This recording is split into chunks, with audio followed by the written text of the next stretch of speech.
Welcome to the On the Steps podcast. This is the show where we ask one question and dive in with a guest expert on a range of topics from racism, equity, dance medicine and science, nutrition, psychology, sex abuse and prevention, and many, many more. I am Melissa McDaniel Grisham of Turning Point Dance Creations, and I'm here with my friend and co host, Bree Zabrowski, who is also the co founder of Apollo Performance Wear as seen on Shark Tank. Yes, do not forget that amazing Shark Tank appearance. And we are here with Dr. Nasira Cooley today to talk about nutrition and its connection to injury recovery. A lot of people don't make that connection that there is an actual link there and you can use one to help the other. So we want to talk about what that connection is and have a very specific conversation about how we can use nutrition to help with recovery. So Bree, would you like to tell us about Dr. Cooley? Yes, Nasira is a registered dietitian, fitness expert, and nutrition educator. She was drawn to public health and nutrition as a result of her diverse background in science, fine arts, and fitness. Nasira is currently an adjunct faculty member at Chapman University, a private practice registered dietitian, and postdoctoral researcher. She also serves as the nutrition educator for Chapman University Department of Dance and the ABT Gillespie School at Segerstrom Center for the Arts. She is a former classical ballet dancer and trained with Pacific Northwest Ballet and the University of Arizona School of Dance, and attended summer intensives at the National Ballet of Canada and American Ballet Theatre.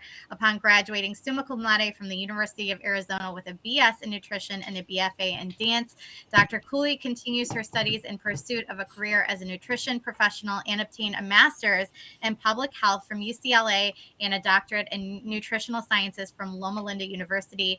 Nasira has been an NASM certified personal trainer since 2008 as a certified yoga instructor. Her experience in the fitness industry has deepened her knowledge of biomechanics and kinesiology, which has improved her dance technique and understanding of the role of nutrition in dance performance. Whew! If that ain't qualified, I don't know. What is. People, I feel like I need to go do something with myself. Dr. Cooley, welcome back. Thank you so much for being here and joining us again. We're so thrilled. Thank you for having me. Yeah, you always have very great insight to share with us. But so I want to talk about healing from an injury and recovery are two very different things, right? And I think they get lumped together a lot. Can you talk a little bit about the separation and distinguish between the two? Certainly. So I think one thing I want to begin with is that there's different stages of recovery, and there are different needs during those stages. So there's the repair phase, and then there's more of the healing phase. So with preventing injury as well, I think there will be a lot of overlap, and you'll hear me reiterate this, that there's overlap in the strategies we can use for eating for preventing injury and then eating for recovering from an injury or healing an injury. But the immediate needs following an injury are also different from the long-term needs. And then there's, of course, the differences between like an acute versus a chronic injury, where we have specific needs following an acute injury versus preventing or treating or managing some kind of chronic injury. Got it. Thank you. I think that's important to separate the two for the people watching. So that's great. Right.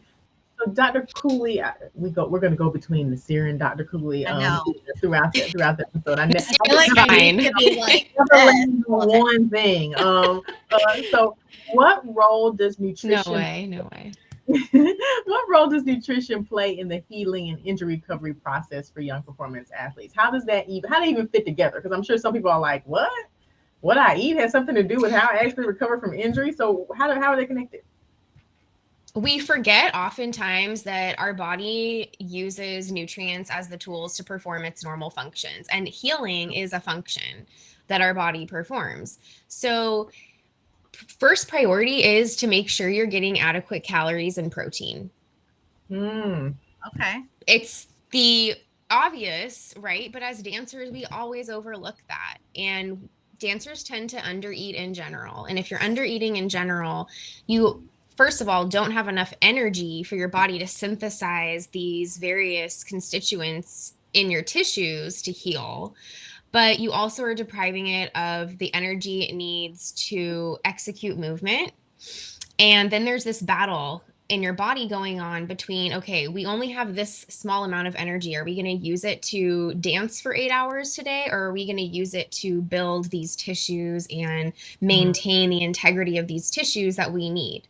So that's the preventive factor here. That's why you are more injury who are nutritionally compromised. Yeah. And are. So first priority is just making sure you're getting enough food in general to help provide you with the energy yielding macronutrients. And then usually if dancers are eating enough in general, they're getting enough vitamins and minerals and getting enough of the specific vitamins and minerals that we need for injury repair as well. So it is all connected, absolutely. But I think that's the big picture concept that dancers need to hear, is that eating enough isn't just about having enough energy to dance. It's about preventing injury and then helping you recover from injury as well. And we actually need more energy and protein when we're injured than when we're not. Wow. And that's counterintuitive as well. Yeah. And I think we're going to talk about debunking some injury related myths later, but that's one I'm going to hit on, because even as a young dancer, I know I was very misinformed about what was appropriate when I was injured or taking time off.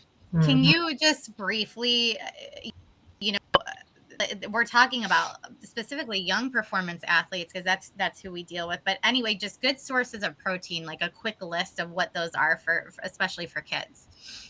Absolutely. I think we're all aware that meat and poultry are good options. Those are complete proteins indeed. So I would say lean chicken, lean pork, lean beef are fine options, but they're not the only options. We can also consider things like tofu, cottage cheese, plain Greek yogurt, lentils, fish, shrimp, other shellfish. So there's really something for everyone, regardless of whether you have a vegetarian eating pattern or a food allergy. But that would be my short list, quick list of good sources of complete proteins. And then other soy protein options would be edamame or some kind of soy protein supplement, even if you're, on a vegan diet or other. Awesome. Thank you.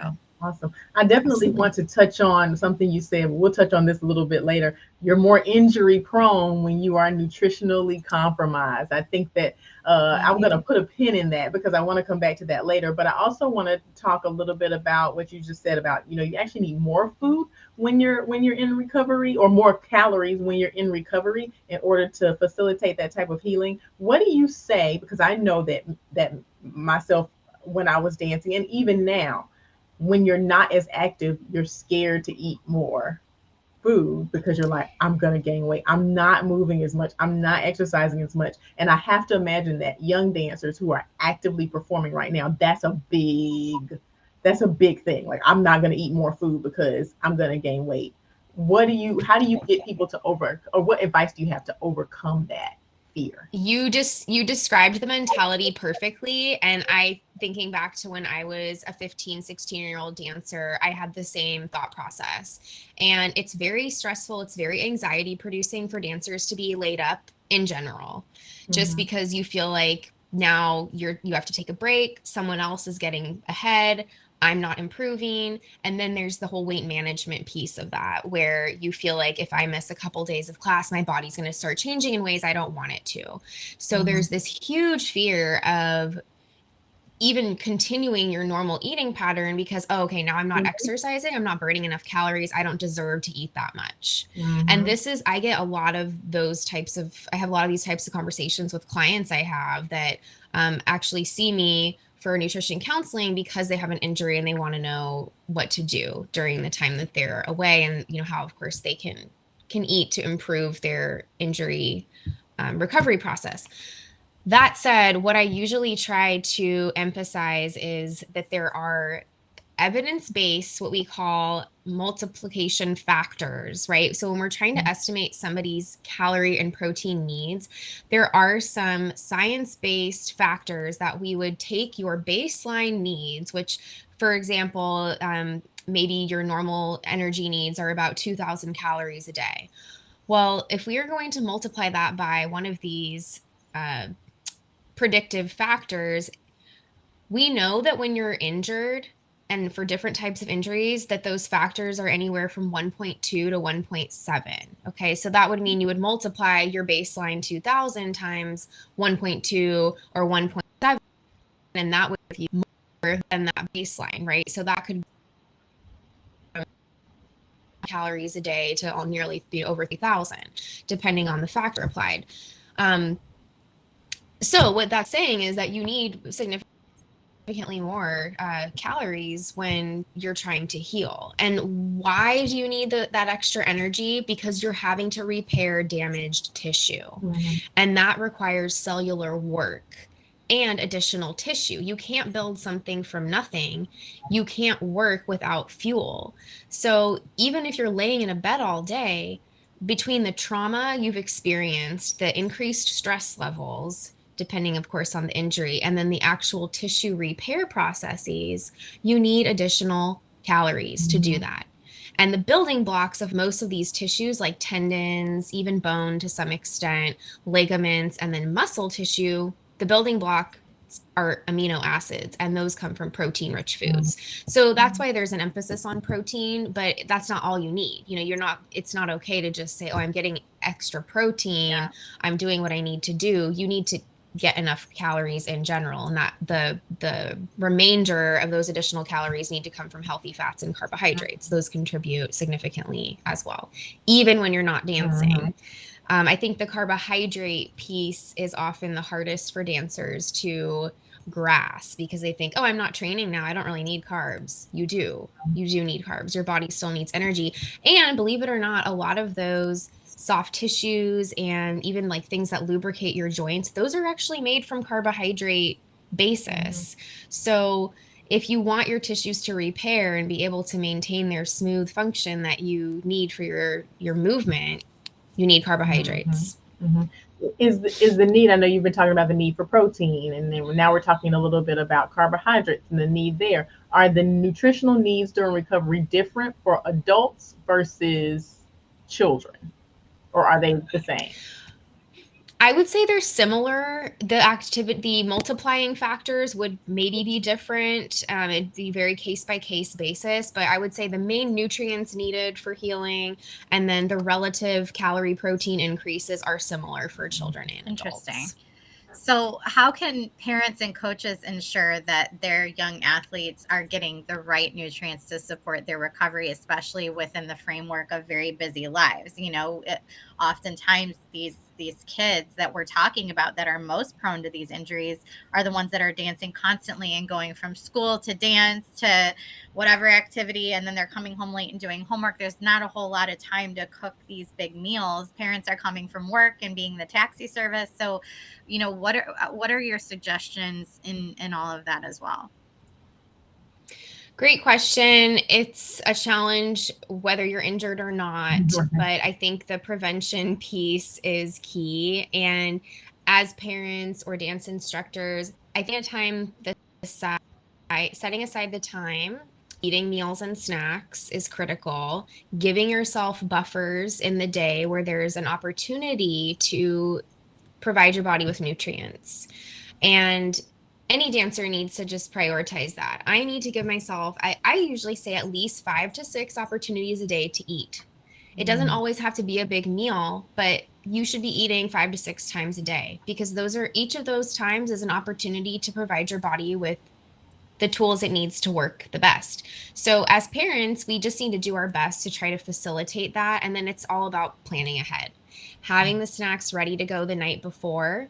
I'm a firm believer in doing a bulk prep on the weekends, and that includes snacks. So It's bagging trail mix ahead of time. It's having a box by the door with the protein bars that we're going to take that week. It's baking some mini muffins so that you have something to grab and go. It's checking your supply of string cheese and yogurt cups, those things that are easy to grab and go. So it's checking inventory, doing some of the harder, more time-intensive prep ahead of time, and then Being okay with leftovers is another fundamental, I think, that families need to embrace, because it is not realistic for moms or dads or whoever's doing the cooking every night to cook every night something new. It just is not realistic, especially if you work and are taking care of children and you have late rehearsals. So planning ahead that way is also helpful. And then giving yourself some grace to realize that it doesn't always have to be a homemade muffin that you're taking or, Yeah. making for the breakfast. You can buy some energy bars to have on hand. Sometimes it doesn't have to be complicated either. It could be just, that you've pre-bagged some nuts with raisins for your child to have on the way to dance class, or like, a bag of some kind of whole grain cereal with dried fruit in a baggie. But at least these are opportunities for your child to have snacks to and from class, before and after class, and then also trying to keep tabs on what is getting consumed in a non-intrusive way. So, oh, did you finish your lunch today, or did you have leftovers? Here's a snack. Here's your water bottle. Trying to be the parent as long as you can, because once children are in high school and beyond, it's much harder to intervene if there is any sort of inadequate nutrition intake going on. Yeah, I will say, I do this more with my son now because he's 10, but involving him in that process. So when I'm in the kitchen at night cleaning up dinner or making lunches for the next day, hey, grab your snack for tomorrow, show me what you got, and put it in your bag. And just starting to involve them a little bit more in those choices, supervised, but it also takes a little bit of the weight off another thing I have to do and prepare for. And they're just like, Mom, is this okay? Yeah, sure, go put it in your bag, So I'm finding that's helping as they're getting older too, which is nice.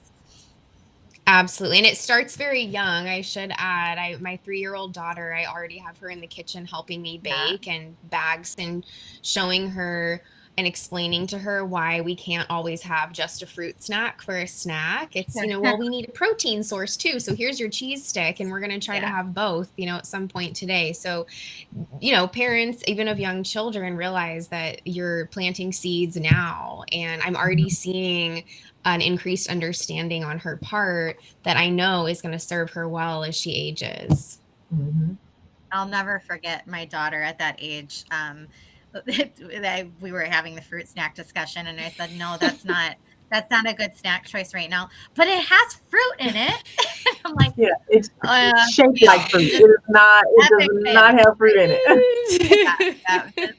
That was a mom fail. Anyway, so yes, I feel your pain on that.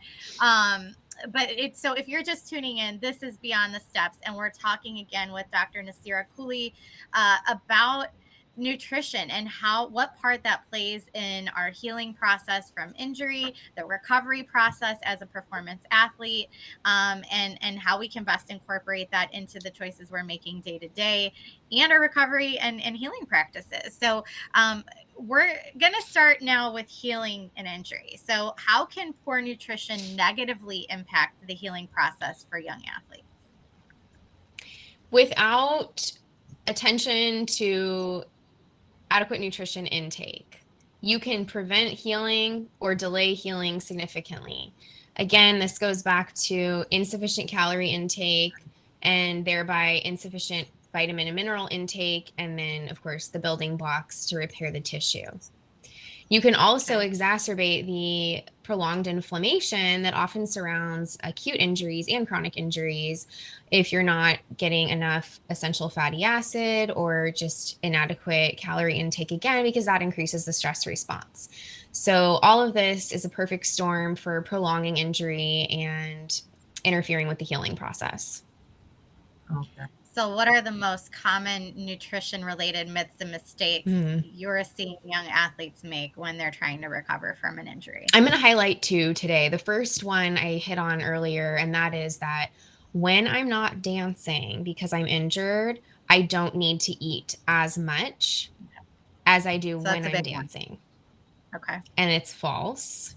Mm-hmm. While you may need proportionately fewer carbohydrates because you're not dancing, you still need carbs, proteins, fats, and a similar amount of calories per day when you're healing an injury compared to when you are training healthfully.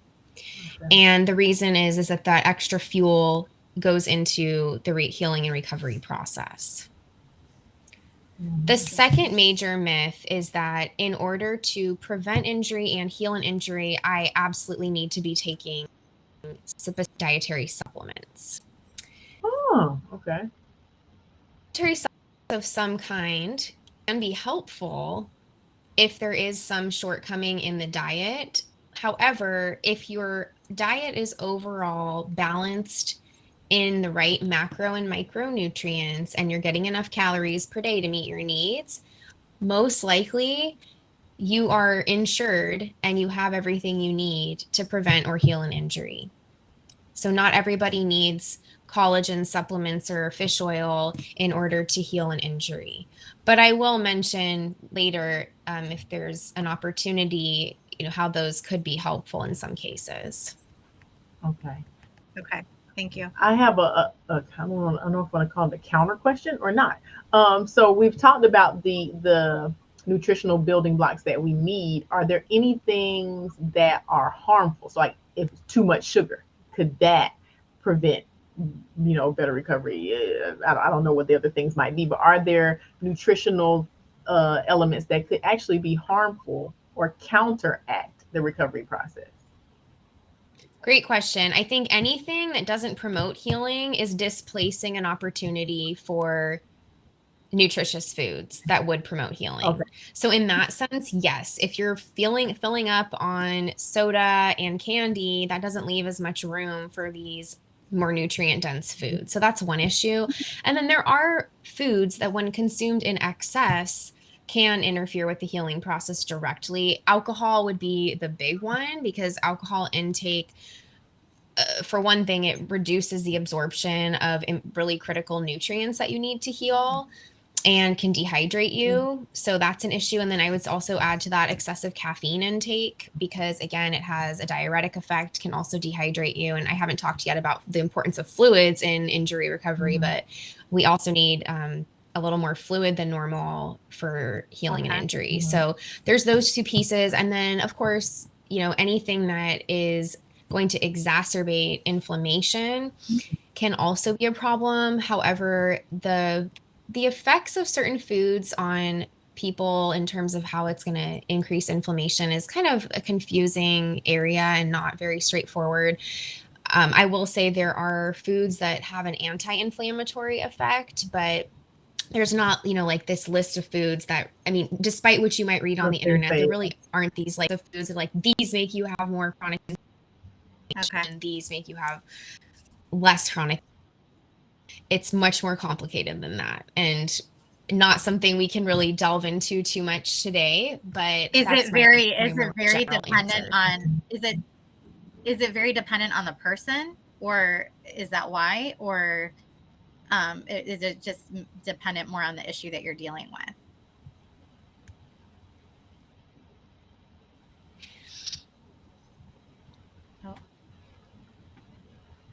It is an individualized response to some extent, but it's also has to do with the chemistry and how it has to do with relative proportions of certain fatty acids compared to others. Okay.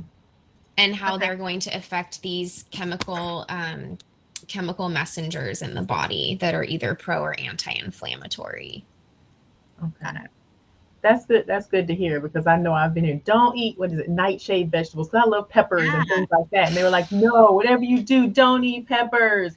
Those are inflammatory. Don't do it. These are the kind of things that drive me nuts because while there are compounds in nightshades that, if eaten in extreme abundance, can cause an acute inflammatory response, but it's not to the point for most healthy people. Now, granted, if you have kidney disease or some kind of thyroid dysfunction, people could respond differently, but generally speaking, it's highly unlikely that would cause a problem for anybody, even if you're eating a lot of those foods. So, it's the shame in that, of course, is that we get these ideas and then we're like, we have to avoid eggplant altogether, which is silly. It's like, if you're going to cook with an eggplant, you're probably only going to consume like a quarter or a third of the vegetable per meal anyways. So are we actually going to be stressing out about this? But of course we do, right? I mean, we all do, because we want to do our best to avoid what we need to avoid. But eat your nightshades, eat bell peppers, unless you have a medical condition that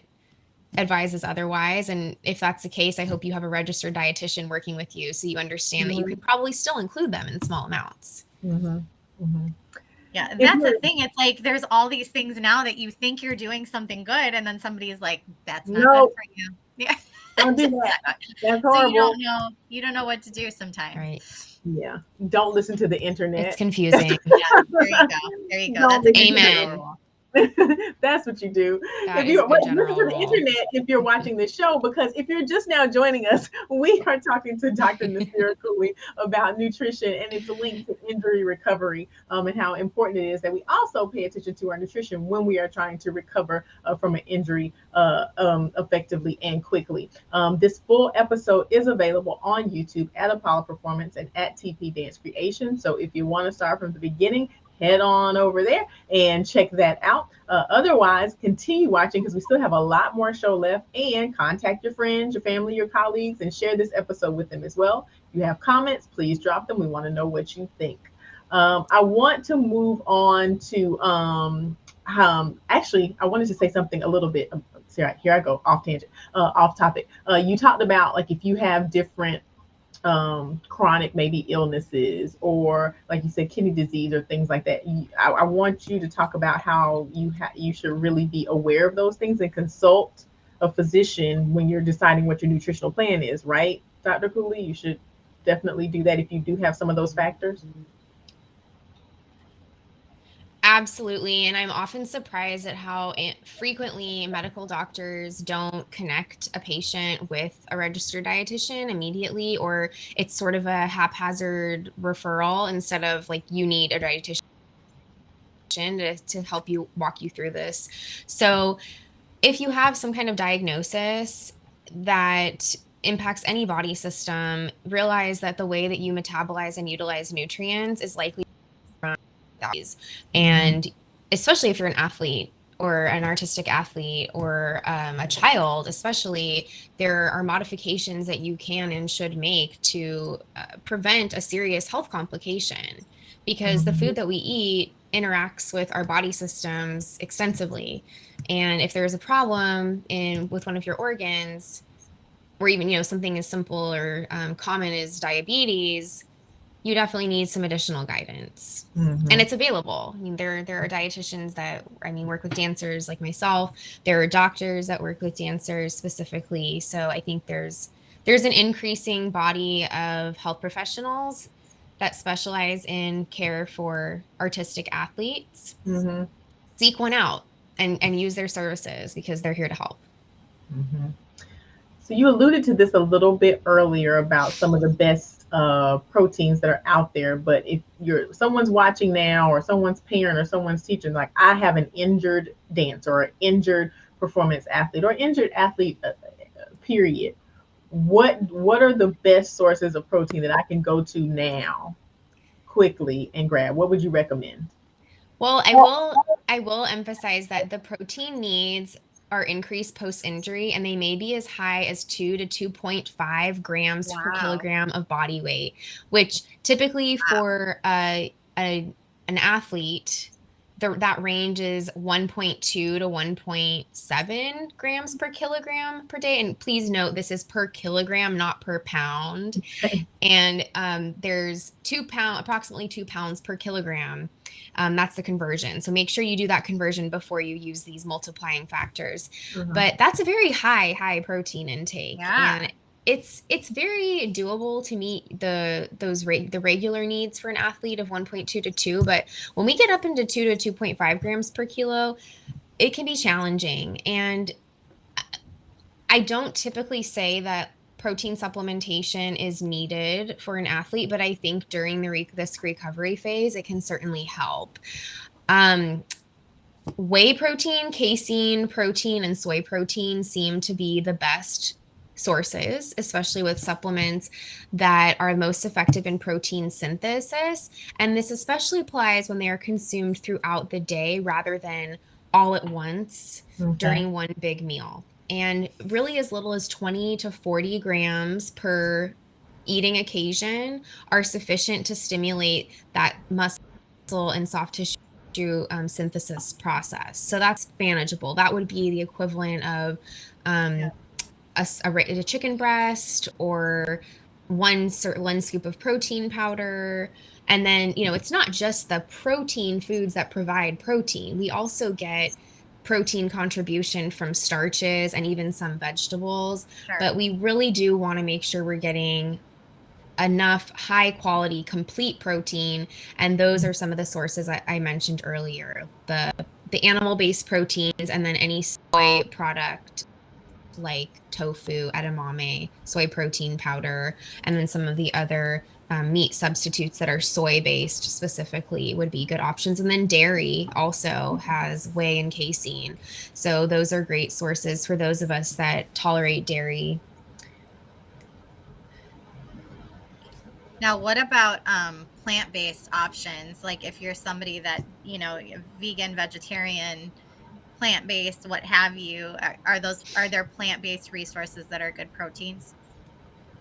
Definitely, I think specifically anything that is derived from soy would be a fine option. So keep it simple though. I would advise against extensive consumption of some of the meat substitutes because they do tend to be high in sodium and other ingredients. So tofu's great, I think. And then like soy protein isolate supplements, if you're going to make smoothies and try to use smoothies as a tool for boosting protein intake, you can certainly use soy protein powder as a good option. It's a complete protein, meaning that it provides the right balance of amino acids similar to human tissue. Mm-hmm. So it gives you really the building blocks you need to build your own. Wonderful. Okay. We already talked a little bit about vitamins and minerals and the need for supplements.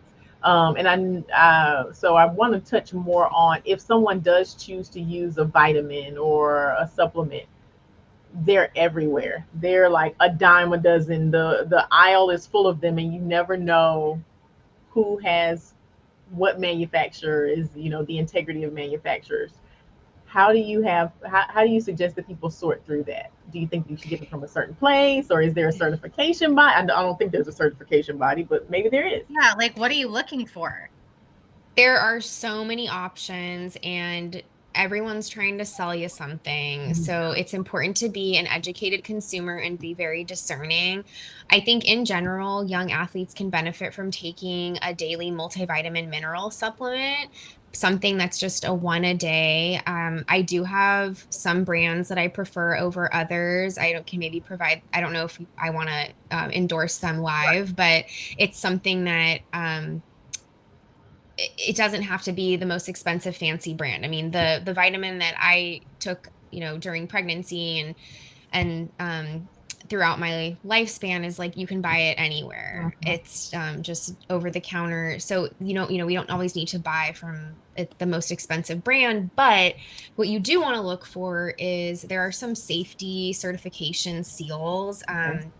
In summary, dietary supplements are poorly regulated. The FDA oversees their manufacturing and sale, but doesn't regulate supplements the way that it regulates foods. So there's room for contamination, misleading information, and other safety issues. So choose a mainstream brand, something that's very nationally recognized, because if there was a recall, you probably would have heard about it. Right. And if especially, you want to choose a company that's been around a while as well for the same reason.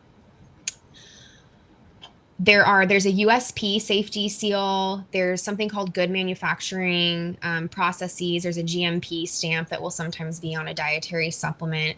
And then another general tip is don't double dip. So don't take this vitamin D and then I'm going to get this other calcium plus vitamin D and I'm going to take a multivitamin mineral supplement with vitamin D, because then guess what? You're probably getting 4 times the amount of safe vitamin D per day, and we can overdose on any vitamin or mineral. It's harder to do that with some than others, but it's very rare that anybody overdoses on a micronutrient from foods. It's very common that it happens from dietary supplements. And we're seeing this more and more where someone's taking their and plus this, they kind of cherry pick others that they heard. I heard B12 is important, or I heard I need more zinc. Well, these nutrients, not only can you overdose on them independently, but they interact with one another. So sometimes if you overconsume one, you're going to interfere with the absorption of another and give yourself some weird anemia or other health problem because you overcompensated in some way. Wow. So don't assume you need something just because your friend does or you heard it on TV that it's important. They're important, but if you're eating a varied diet and you're getting enough calories to meet your daily needs, most likely you're covering mineral needs as well. There are some key nutrients we use specifically in the repair process. Vitamin C is an important one. It's needed to build collagen, which is one of the basis for tendons and ligaments. It's also an antioxidant, so that helps reduce oxidative stress in our tissues. Vitamin A, also an antioxidant.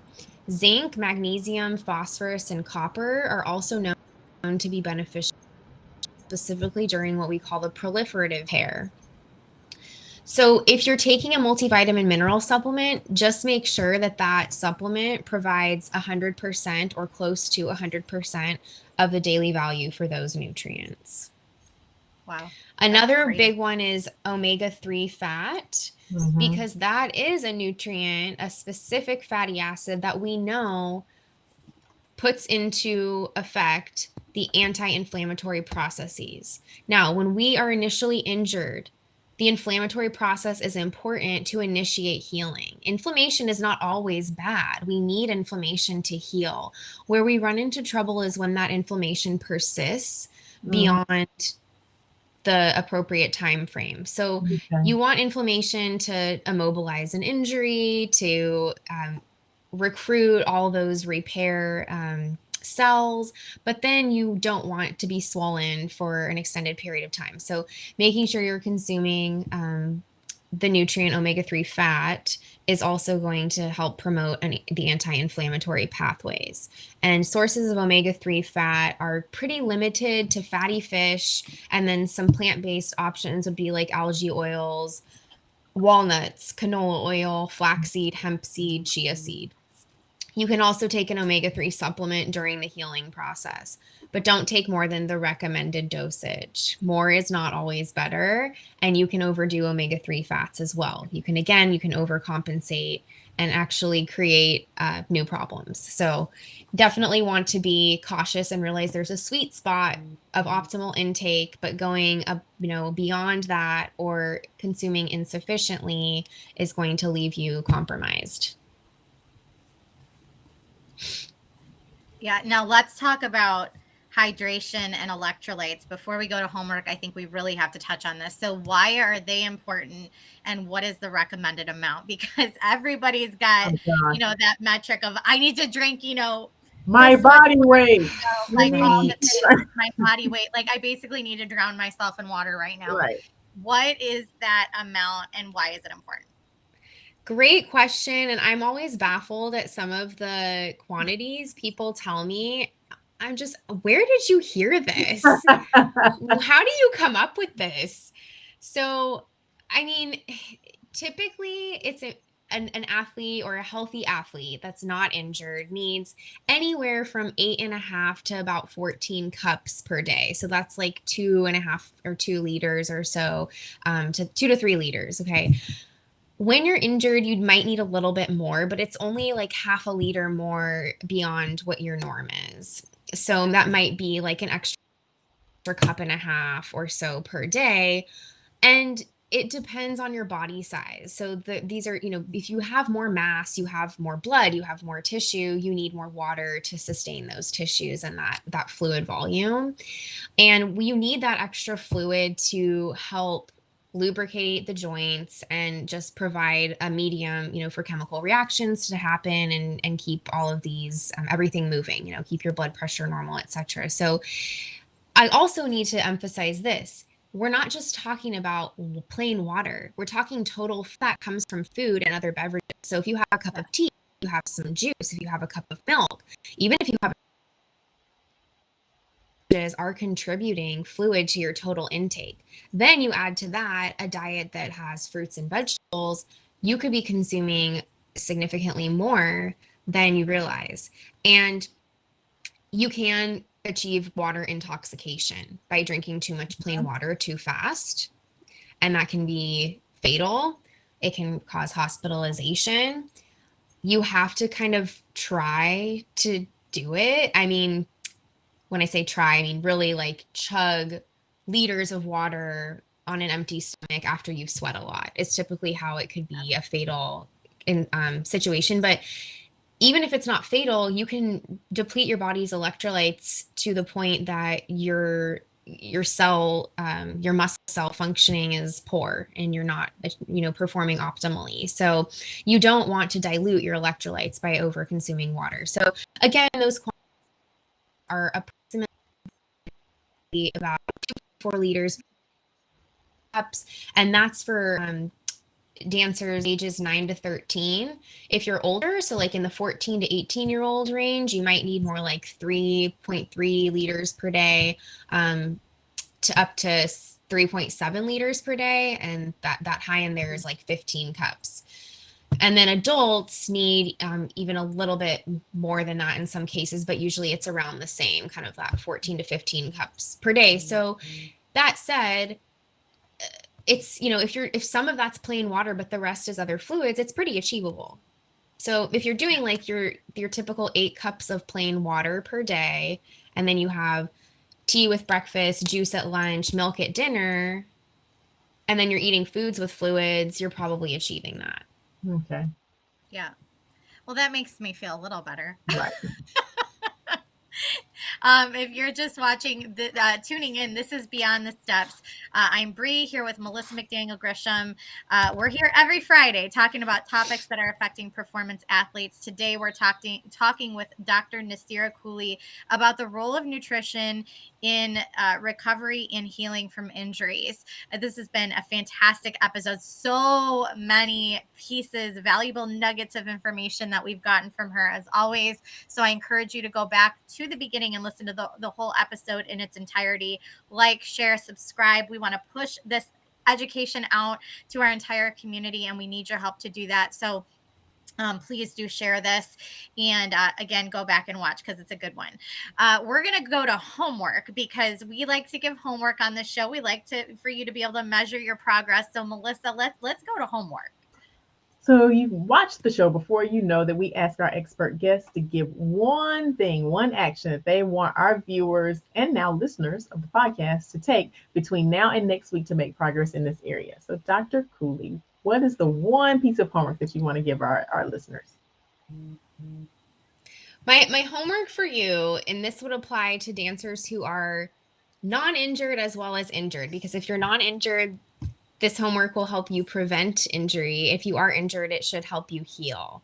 And my task for you is this: treat your body well by giving it the building blocks it needs to function at its best and not get injured or to heal your injury. So I challenge you to, if you aren't injured, take a mental check on how you ate during the week this past week and ask yourself if you truly felt like it was sufficient to meet your needs. You can ask yourself things like, was I tired halfway through class? Do I have pain that I'm ignoring? Did I have headaches? Was I able to think clearly in class? And see if you can, make a justification based on that. And then if you are injured, I think, you have some numbers now you can use to calculate your needs. Do that and make sure that you are applying that. And I think in general, again, I mentioned this earlier, dancers should probably be having 5 to 6 eating occasions a day. So make that a priority too. Give that a try. If you find that kind of eating pattern doesn't work for you, go back to the way you were doing it before, but give that a try and see if you can improve the way that you feel and perform And maybe you'll also find that you're injured less frequently or that you recover faster than was expected.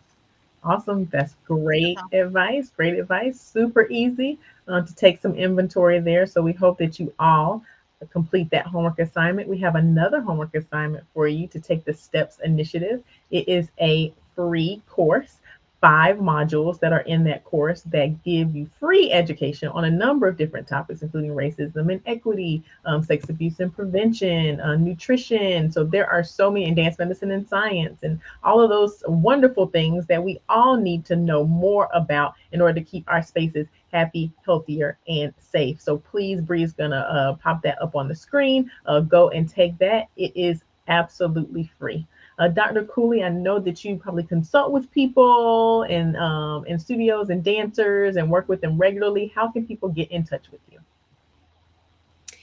Please check out my website, healthonpoint.com. I can also be reached via email at nasiracooley@gmail.com. The handle for my Instagram, healthonpoint, available on the screen as well. And anyone as an individual client, I can also present workshops at dance schools and for groups. Fantastic. And this is part of those the resources we're telling everybody every week to build out your community resources, figure out who you're going to connect with, up the dance medicine and science professionals, health professionals, PTs, chiropractors, massage therapists. It goes on, and nutritionists, dietitians, all the things, so that you have something to present to your studio families, and also so you don't have to try and wear all those hats. That's not what we're supposed to do. We're supposed to teach dance and facilitate healthy dance education, and the rest let's leave to the professionals like Dr. Cooley. So please reach out, utilize her and the other professionals in your area. This has been another phenomenal episode. Thank you again, Dr. Nasira Cooley, for being back here, for all of the information that you've shared with us today. We hope you learned something right along with us. We are turning Beyond the Steps into a podcast this summer. You're going to be able to catch seasons 1 through 3 on a podcast. So we're going to give you a chance to catch up before we start season 4 in the fall. We hope you take a listen and stay tuned for more information on that. In the meantime, this episode and all of our episodes can be found on Facebook, Instagram, and YouTube at Apollo Performance and TP Dance Creations. So look us up and check us out there. You have your homework from Dr. Cooley. And until next week, we hope you continue your journey beyond the steps. Everybody have a wonderful weekend. Bye, everyone. Bye.